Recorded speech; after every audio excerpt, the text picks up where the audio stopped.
Good morning दोस्तों, मैं हूं आपका दोस्त संदीप सैनी और आप देख रहे हो इंडस्ट्रियल एक्सपर्ट। दोस्तों आज का हमारा टॉपिक है test standard for ESD immunity. दोस्तों मेरी पिछली वीडियो व्हाट इज ईएसडी तो आपने देखी होगी, अगर नहीं देखी तो प्लीज उसको पहले देखिए। रीजन क्या है, क्योंकि ये जो आज की वीडियो है वो भी उसी से रिलेटेड है। उस वीडियो में हमने डिस्कस किया था ईएसडी क्या है और ईएसडी का हमारे प्रोडक्ट के ऊपर क्या इफेक्ट पड़ता है। लेकिन आज की वीडियो में हम बात करेंगे IEC 61000-4-2 के बारे में, जो कि एक टेस्ट स्टैंडर्ड है इलेक्ट्रोस्टैटिक डिस्चार्ज इम्यूनिटी के लिए। दोस्तों IEC 61000-4-2 को हम ESD इम्यूनिटी टेस्ट स्टैंडर्ड भी कह सकते हैं, जिसका मतलब है अगर आपको अपने प्रोडक्ट के ऊपर UL या फिर CE का मार्क लेना है तो आपको इस टेस्ट से गुजरना बहुत जरूरी है। दोस्तों IEC 61000-4-2 2008 का सर्टिफिकेट लेने के लिए कुछ टेस्ट स्टैंडर्ड मेंटेन किए गए हैं, जिनको पार करना आपके लिए बहुत ज़रूरी है अगर आप अपने प्रोडक्ट को UL या फिर CE के साथ सर्टिफाइड करना चाहते हो। इसके अंदर आपको 4 लेवल मिलेंगे, लेवल 1, लेवल 2, लेवल 3, लेवल 4। दोस्तों IEC ने टेस्ट लेवल को 4 लेवल में डिवाइड किया हुआ, जिसमें वो आपके प्रोडक्ट को टेस्ट करेंगे अलग अलग लेवल के ऊपर। जिस लेवल की इम्यूनिटी आपके प्रोडक्ट को सूटेबल होगी वो सर्टिफिकेट आपको मिल जाएगा। सपोज आपने अप्लाई किया है लेवल 2 के लिए, तो वो लेवल 2 का स्ट्रेस आपके प्रोडक्ट के ऊपर डालेंगे। अगर तो वो उसमें पास हो गया तो आपको लेवल 2 का सर्टिफिकेट मिल जाएगा, अदरवाइज वो फेल हो जाएगा। इसमें इन्होंने स्ट्रेस लेवल को 2 कैटेगरी में डिवाइड कर दिया है, एक तो है कॉन्टैक्ट डिस्चार्ज और दूसरा है एयर डिस्चार्ज। तो दोस्तों अभी हम बात करते हैं कॉन्टैक्ट डिस्चार्ज की। लेवल 1 में 2 kV वोल्टेज ESD गन से जनरेट की जाती है और सेम वोल्टेज सेम लेवल पे एयर डिस्चार्ज में भी। लेवल 2 में भी 4 kV कॉन्टैक्ट डिस्चार्ज में और सेम वोल्टेज एयर डिस्चार्ज में देकर प्रोडक्ट को टेस्ट किया जाता है।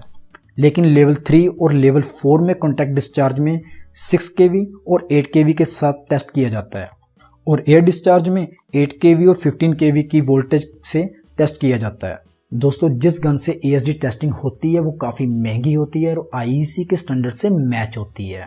दोस्तों IEC 61000-4-2 में कुछ स्टैंडर्ड सेट किए गए हैं, जिनमें से कुछ स्टैंडर्ड के बारे में हम डिस्कस कर सकते हैं, क्योंकि पूरी की पूरी लिस्ट हमारे पास नहीं है, वो आपको पेड मिलेगी। तो दोस्तों पहली जो है वो है wave form of discharge current, मतलब ESD डिस्चार्ज होने पर ग्राफ कैसा बनना चाहिए उसके बारे में डिस्कस किया गया है। उसमें अगर उससे बाहर जाता है तो वो उसको फेल मानेंगे, अगर वो ग्राफ जो उन्होंने स्टैंडर्ड सेट किए हैं उसी के अकॉर्डिंग रहता है तो वो आपके प्रोडक्ट को पास मानेंगे। दोस्तों सेकंड है रेंज ऑफ टेस्ट लेवल, मतलब ESD टेस्ट करने के लिए कौन कौन से लेवल हैं। दोस्तों मैंने आपको बताया level 1, level 2, level 3 and level 4, और इन चारों में अलग अलग वोल्टेज अप्लाई की जाती है।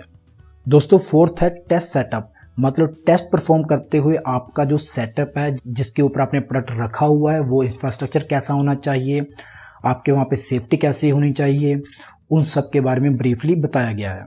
फिफ्थ है टेस्ट प्रोसीजर, मतलब टेस्ट परफॉर्म करने का सही प्रोसेस क्या है उसकी भी डिटेल उसमें मेंशन की गई है। तो फाइनली दोस्तों हम बात करते हैं pass fail criteria for IEC 61000-4-2 के लिए, मतलब कौन कौन से नियम हैं जिसके कारण आपका प्रोडक्ट फेल होगा या फिर पास होगा। अगर हम मान लें कि हमने कोई प्रोडक्ट 4th लेवल के लिए सर्टिफाइड करवाना है तो उसको 8 kV के स्ट्रेस लेवल से गुजरना पड़ेगा कॉन्टैक्ट डिस्चार्ज के लिए, और 15 kV के स्ट्रेस लेवल से गुजरना पड़ेगा एयर डिस्चार्ज के लिए। अगर तो 50 बार टेस्ट करने के बाद एक एरर से ज़्यादा बार एरर आता है तो EUT उस प्रोडक्ट को फेल कर देगी, उस पर और टेस्ट करने की ज़रूरत ही नहीं होगी।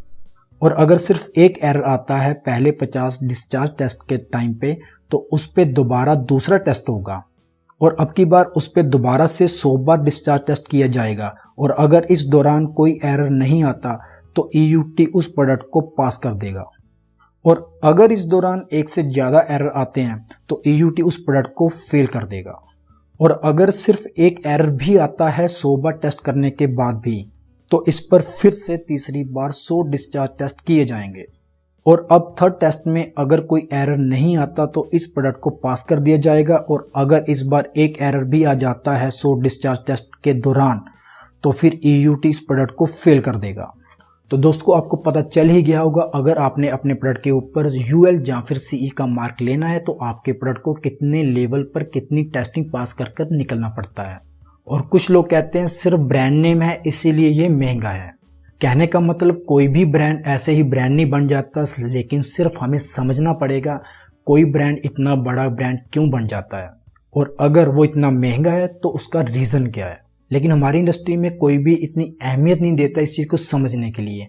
वो सिर्फ इनिशियल कॉस्टिंग को बचाने की कोशिश करते हैं, रनिंग कॉस्टिंग की तरफ वो देखते भी नहीं है। और जब वो रनिंग कॉस्टिंग की तरफ देखना शुरू करते हैं तब तक बहुत लेट हो चुके होते हैं, तब तक पूरा सेटअप इंडस्ट्री में लग चुका होता है, तब वो चेंज करना बहुत मुश्किल होता है। तो उम्मीद है दोस्तों आपको test standard for ESD immunity के बारे में पूरी नॉलेज मिल गई होगी।